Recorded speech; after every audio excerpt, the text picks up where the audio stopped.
timely po kasi maraming may trangkaso ngayon, maraming may lagnat, maraming kumakalat ngayon sa matanda o sa bata. Kaya sa video na to, kukumpletuhin natin. Okay? Ang mga tips, ano yung mga bawal gawin sa unang senyales ng trangkaso or lagnat. Ano yung mga bawal gawin, ano yung mga dapat gawin, kukumpletuhin natin hanggang gamutan, kung anong kailangan ninyo, at ano yung mga early signs. Early signs, uy, magkakatrangkaso pala.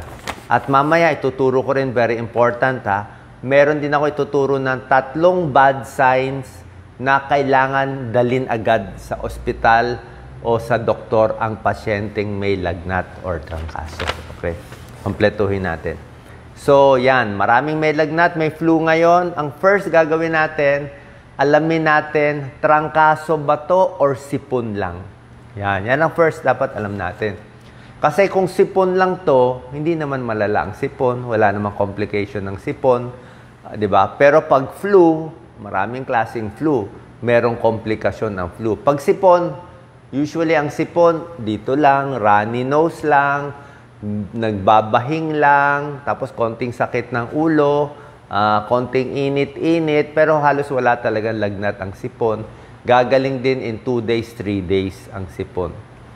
Pero pag trangkaso na or flu, iba na to. Pwedeng high fever na to, 2 days, 3 days, minsan umaabot ng 39 degrees. Pero ngayon, ituturo ko sa inyo ano yung mga unang senyales ng flu. Yung 1 day before, bago ka magkaroon ng flu, ano mararamdaman? Yan ang gusto natin malaman, very early. So, ang early sign is parang nangangati-ngati dito sa lalamunan. May scratchy throat or sore throat. O minsan, magtataka ka, bakit parang bahing ako ng bahing ngayon? Nakaka-4 na bahing ako. Ano, magkakasipon ba ako? Magkakatrangkaso ba ako? Parang iba feeling ko. Parang nauubo-ubo ako konti, makati-kati. Pwede yon. Parang mas pagod. Bakit parang pagod ako ngayon? Di ba? Magtataka ka, early sign na ba to? Runny nose. Ako, meron pa ako ibang sign. Actually, wala sa libro. Ito, experience ko. Yung heart rate mo bumibilis. Kung dati, heart rate mo 70 o 80, naging 90 o 100 yung heart rate mo. Natataka, ba't ang bilis ng heart rate ko? Parang wala naman ako lagnat. Pag bumibilis na yung heart rate, usually, next day, yun na, may lagnat na.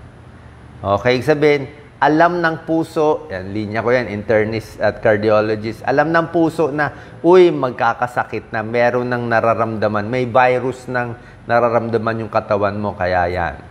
So, fatigue, scratchy throat, cough, pwedeng muscle body aches, pero usually sumasabay na yung muscle aches pag pag may lagnat na talaga. Tapos, pwede rin magka-fever. Okay, tapos sinasabi ko, bumibilis. Yan ang early sign. Ano ngayon ang mga bawal gawin? Let's say, ayan na, may flu ka na nga, nilalagnat ka na nga, alam mo, iba na pakiramdam mo, wala nang hinto yung ubo ka na ng ubo, di ba? Anong gagawin natin? First, yung mga bawal gawin is, bawal ka na pumasok sa school, di ba? May lagnat ka na, makakahawa ka, very contagious ang flu, okay? Bawal ka na pumasok sa school, bawal ka na rin magtrabaho, ma-absent ka na ilang araw, kasi yung first day, first few days, siguro mas matindi. Mga first 3 days, 4 days, mas mabilis ka makahawa. Next, bawal gawin, bawal ka na makibeso-beso, makishake-shake, unless gusto mo i-spread yung virus, hindi na po pwede. Manonood ka sa sine, pag ubo mo, mahahawa na yung tao. Sa airplane, sasakay, pag ubo mo, mahahawa na yung cockpit. Diba? Number 3 na bawal gawin, pag meron ng trangkaso at lagnat, huwag na mag-exercise. Huwag na ipilit yung katawan magtrabaho. Yung pipilit ko pumasok, pipilit ko mag-exercise pa rin, hindi na pwede. Kasi nga, ang flu, palala siya ng palala. Ang tawag dito, progressive illness. Unang araw, medyo okay pa. Day 2, day 3, palala ng palala bago gaganda. Day 4, day 5, day 6, aayos. So, it worsens first before it gets better. Kaya, huwag mo na pagurin yung sarili mo. Bawal na rin yung mga processed foods, yung mga junk foods, yung mga walang kwentang puro sugar. Kasi nga, may sakit ka na ngayon. Kailangan mo maraming sustansya na healthy para malabanan yung virus o yung bacteria. Number 5, huwag ka mag-skip ng meals. Okay? Kailangan kumakain. Huwag mo na gutumin sarili mo kahit walang gana kumain. Number 6, huwag ka pumunta sa maraming tao, di ba? Lalo na kahit sa misis mo, sa anak mo, baka mahawa mo sila. And number 7, syempre iwas din sa sigarilyo. Okay? Ano gagawin natin? Pag meron ng trangkaso, ito, kompletuhin natin na hugas kamay palagi, di ba? Alam naman natin to. Pag umuubo, pati yung mga tissue, di ba? Para hindi mahawa yung ibang tao. Healthy foods ang kakainin. Isang maganda po, nilagang manok. Subukan nyo. Chicken soup is good for the soul, good for your health. Ang chicken soup, ito may pag-aaral ng chicken soup. Meron siyang amino acid na cysteine na pampalakas ng immune system. Okay? Mga vitamin C rich foods, yung mga prutas, orange, dalandan, okay, di ba? Dalandan, lemon konti o kalamansi, pero malabnaw lang. Lagay mo konting honey kung gusto mo. Basta vitamin C, kailangan mo yan habang may para lumakas ang immune system. Kahit walang gana kumain, pilitin mo kumain kahit konti. Kasi hindi pwede talaga walang talagang mamamayat ka niyan, may kalaban ka, kailangan may panlaban tayo.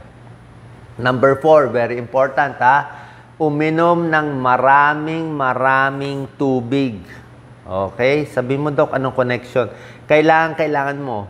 Kung sa ordinary walang sakit, sabi ko, uminom ng 8 to 10 glasses of fluid or water. Pag may lagnat, dagdagan mo pa. Gawin mo ng 10 to 12 glasses of fluid or water in a day. Pwedeng tsaa, pwedeng juice konti, gusto mo yung sports drink, tubig at mga tea, pwede. Iwas sa alak, iwas sa kape. Kasi lalo ka madi-dehydrate. Pag may lagnat, nababawasan ng tubig yung katawan natin, nadi-dehydrate tayo. So, ano purpose ng maraming juice, maraming tubig iinumin, di ba? Tulad na sinabi ko, ayaw natin na yung lagnat mo sobra taas. Okay? Pag sobra taas ang lagnat, umabot ng 39, umabot ng 40, delikado po yan. Kasi sa 40 degrees, parang naluluto na yung utak natin. Nasisira na yung mga molecules. 40, 41, baka magka-brain damage na yon. Merong iba, tumaas na yung lagnat, nagka-convulsion na brain damage na, kasi sobra taas. Gusto mo ibaba yung lagnat. Okay? So, bukod sa paracetamol every 4 hours, di ba? Kung mataas ang lagnat, pwede kayo uminom.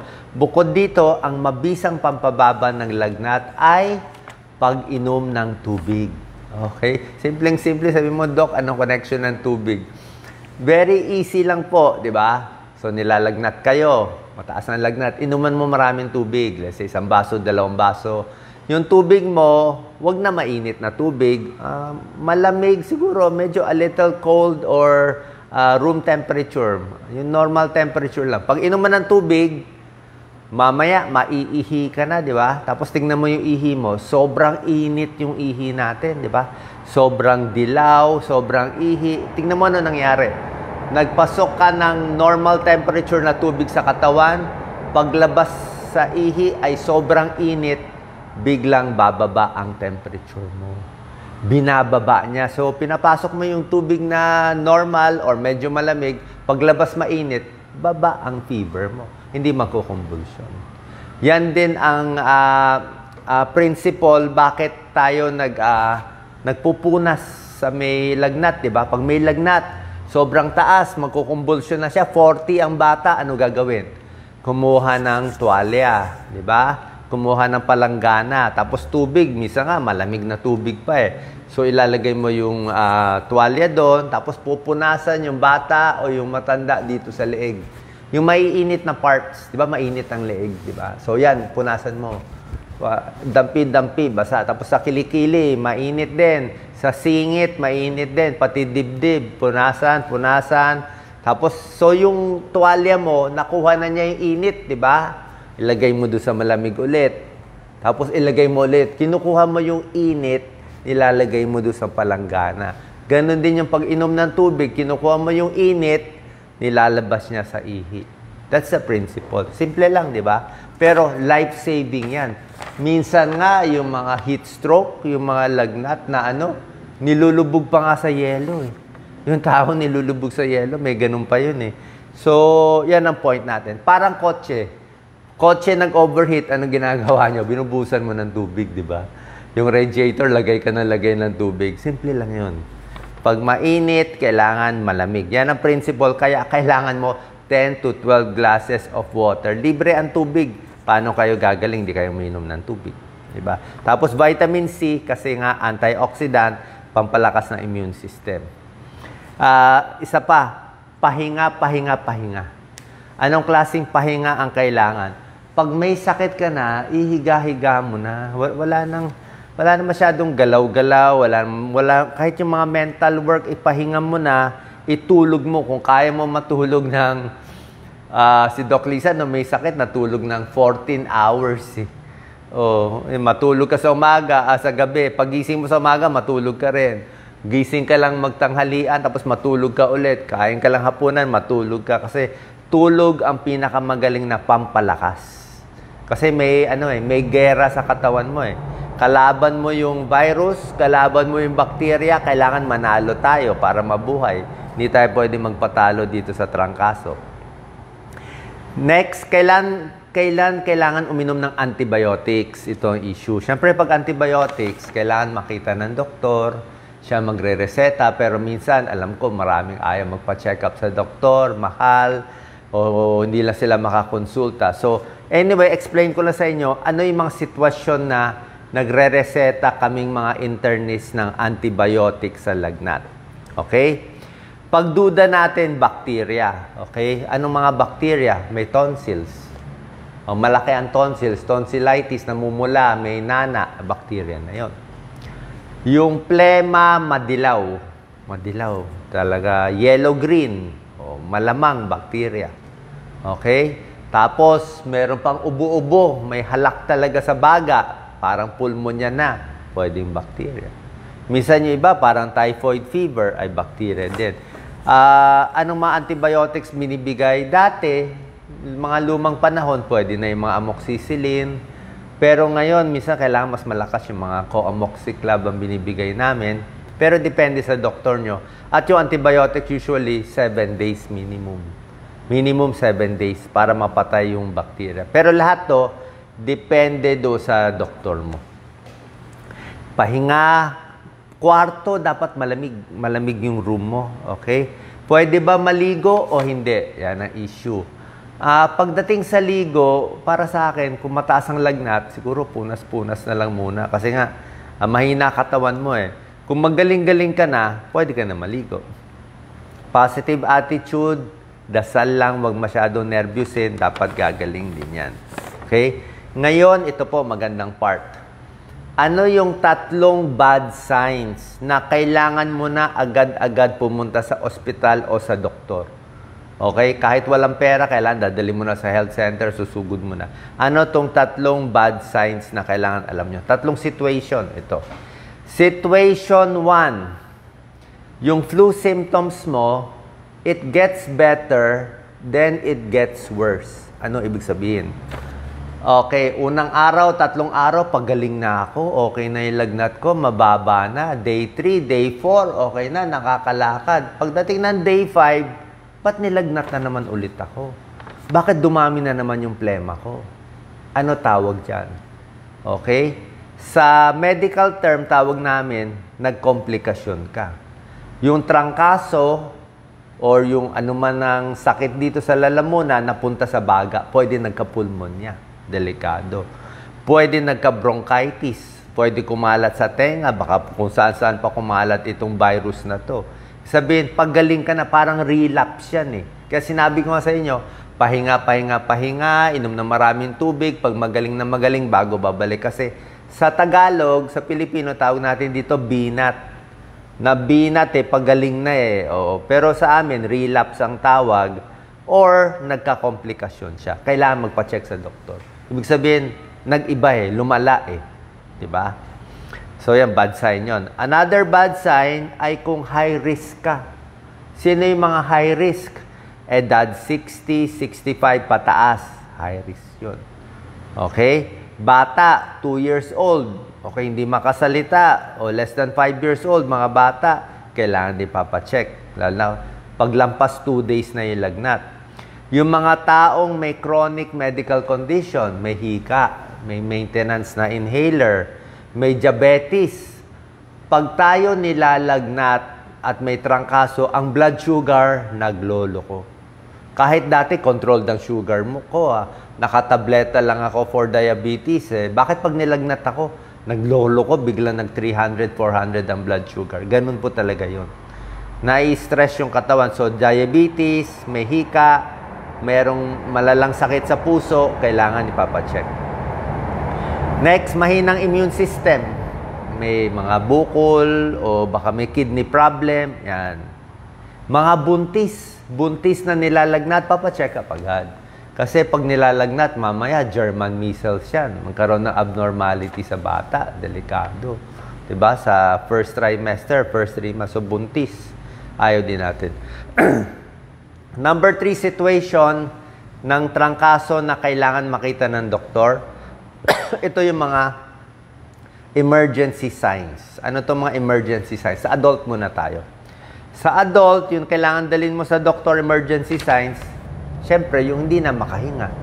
Hirap. Ako kasi bilang doktor, kita namin sa mukha eh. Pag nakita mo yung mukha ng pasyente, parang toxic looking, alam mo, iba na kulay niya, parang iba kulay, parang maitim-itim yung mukha. Ba't nangingitim yung mukha? Baka wala ng oxygen, di ba? Kulang na o talagang hapo na. Galit na itong mga muscle sa leeg. May chest pain na. Confused na. O, kamusta ka na? Hindi na makasalita. Umuungol-ungol na. Parang nalilito na. Wala na sa tamang pag-iisip. Okay? Dizziness. Biglang nahilo. So, bakit tayo matatakot nahilo siya? Baka stroke yun eh. Hindi mo alam eh. Nahilo eh. Suka ng suka. Bakit suka ng suka? Kala mo masakit ang tiyan. Ang suka ng suka, isang sign yan na mataas ang pressure sa utak. Baka nagkaroon ng problema sa utak. Hindi natin alam. Infection, meron nangyari, kaya mataas pressure, kaya suka na suka. So, hirap huminga, chest pain, confusion, di makausap, suka, nahihilo, dali na agad sa ospital yan. Sa mga bata, sa mga sanggol, ano naman ang mga sign? Hirap din huminga. Sa mga sanggol, nagiging blue. Mabilis silang mag-blue. Nagbu-blue ang balat, nagbu-blue. Ibig sabihin, wala ng oxygen. Ayaw na kumain ng bata. Pag hindi na kumakain, hindi na umiinom, ay hindi na pwede. Ito sa bata, common to. Nakikita ko to sa mga pasyente ko mahirap. Umiiyak na walang luha ang sanggol. Okay? Umiiyak, walang luha, ibig sabihin, wala na siyang tubig sa katawan. Dehydrated na siya. Yun na nga point ko, diba sabi ko sa inyo, pag may lagnat, nauubos yung tubig sa katawan, nadi-dehydrate, kahit hindi siya nagtatae. So, no tears when crying, hindi na makakain. Tapos, kung may rashes ang bata, pag may rashes kasi yung bata, hindi mo alam, mamaya, dengue pala yun, may rash. O hand, foot, mouth, may rash. O baka ibang mga sakit, meron pa mga malalalang sakit na may rash. Okay? So, ito yung mga bawal gawin na dapat gawin, hopefully. Pero dapat kumain ng masustansya, magpahinga, paracetamol, para sa ubo, the usual, mga carbocysteine, wala naman masama, fluimucil, lagundi, kung anong gusto nyo. Pero basically, itong home remedy, pag inom ng maraming juice, pahinga, tapos lakad-lakad lang, tapos basa-basa lang, makinig lang ng music. Pwede, may tulong po yun. Magdasal, makinig ng music para ma-relax yung katawan natin. At after a few days, pag pagaling na, unti-unti babalik sa trabaho para hindi rin ma-relapse, mag-complication, or sa Filipino term, huwag mabinat. Saan po nakatulong tong video? Dahil maraming inuubo at nilalagnat ngayon. God bless po.